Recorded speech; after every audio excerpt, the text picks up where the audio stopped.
Welcome back to the show. So here in the studio I have a very special guest, in fact, very special Victor. Yep. Yes. defeating Caruana, Fabiano Caruana. So is this the first time you've defeated 2800? I've just heard it's the first time I've defeated a 2800 player for over 20 years or something. But actually I don't think in terms of ratings, because the ratings are higher these days, so that's not the thing that's of interest. It's the fact he's the #2 player in the world, and a very, very fine player. So obviously this is a huge success for me. You know, what can I say? I think I played well up to a point. I got a very good opening, actually. I don't know. He played this line. I was totally unfamiliar with it, and he played it quite quickly. And he just made me think, maybe he's been analysing my blitz games, you know, because I always play some complete garbage against this, and.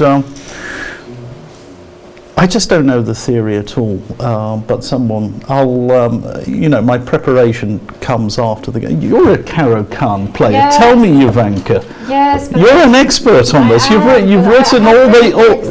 written books, loads of them. The problem is there 6 years ago that I wrote on this knight f6 line. Yeah. And this last time I was covering bishop g4. Yeah, so, well, knight f6 is a bit tricky, you know. Yes, I mean, bishop g4 is the regular style. I just didn't know what I was doing.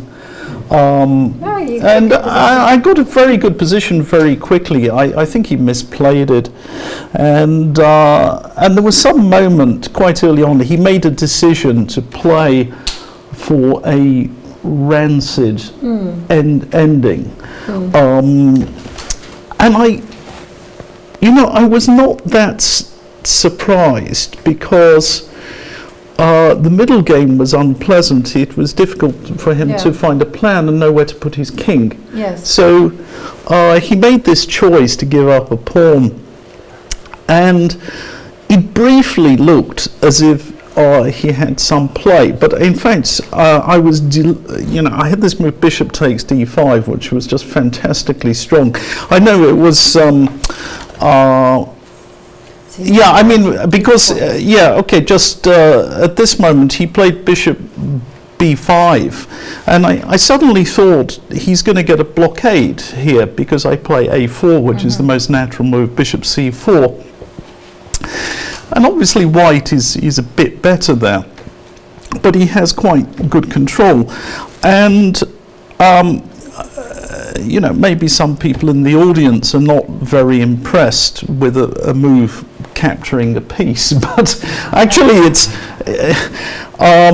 sort of anti-positional, except that it's followed up by these moves. And the whole point is I've got this a4, and his bishop is locked out of the game, and the key thing is now he can't come into, how do you move that, to c4. He can't come into c4 because of rook e4, and that's just the tactical point, because otherwise this move bishop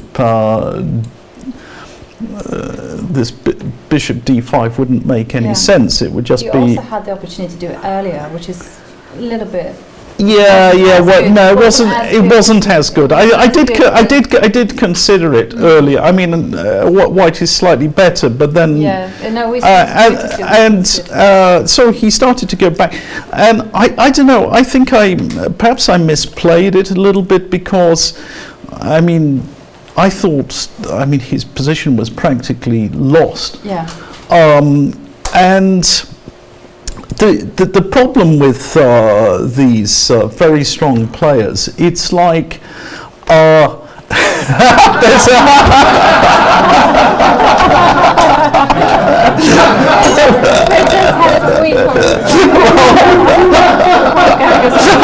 I've got to love it. Yeah. Thank you, Gary.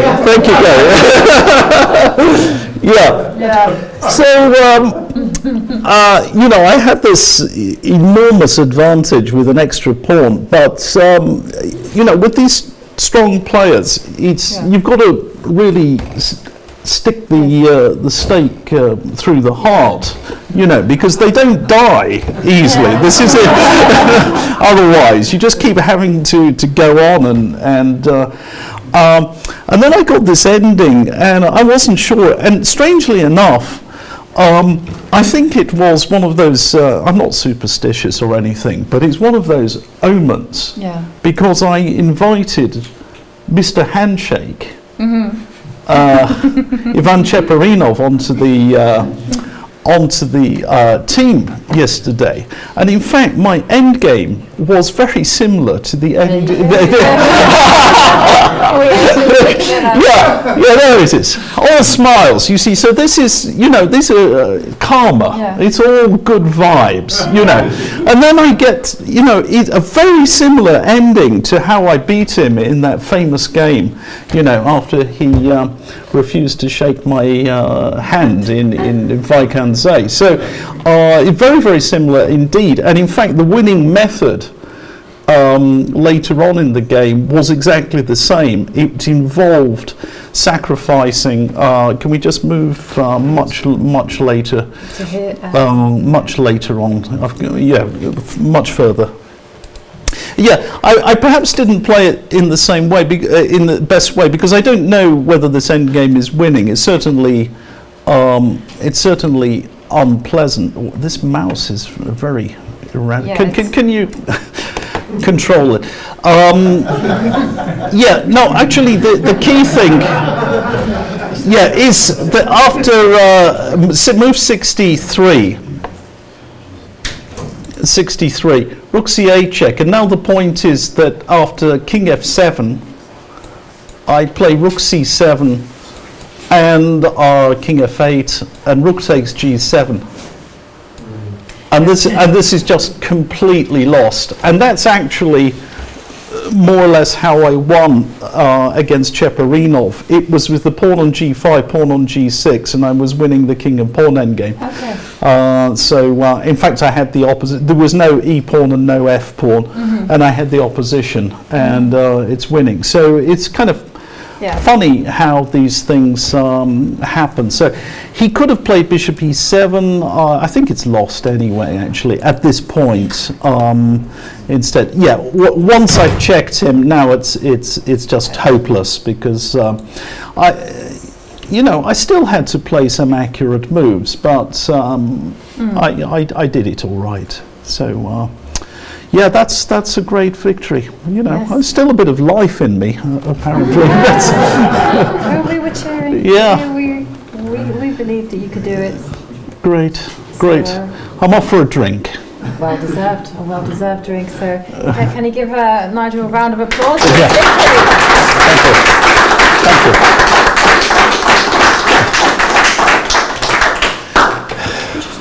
So we're just going to do a wrap up of the round 5 results. So here's some decisive results this round. Lots of round 6 results rather, not round 5.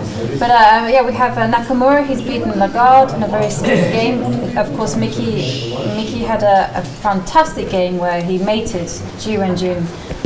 Well, with her king all over the board, and She seemed ill to me. I mean, she was sniffling and coughing, and I think she didn't play in the Battle of the Sexes because of that. She was sort of under the weather, but she's been playing very well. Fantastically, but today was a bit, Miki caught her in the some good opening preparation. But maybe this is talking about karma and everything.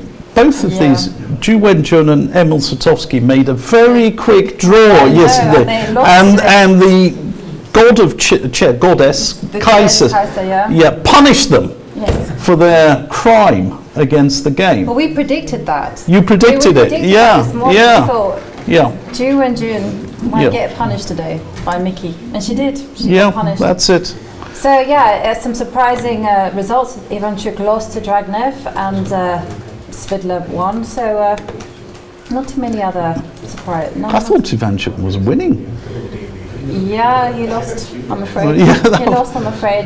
We've still got David Howell still playing. Right. But we've had a very successful day for the English today. Yeah. You won, Mickey won, Gawain drew. And therefore he goes through. Fantastic. And we're hoping that great. David can Yep. talk. So thank you very much. Thank you much for following. And tomorrow, round 7 begins at 3 p.m. local time. And now we're going to show an interview with Nakamura, who won very nicely. Thank you very much. See you tomorrow.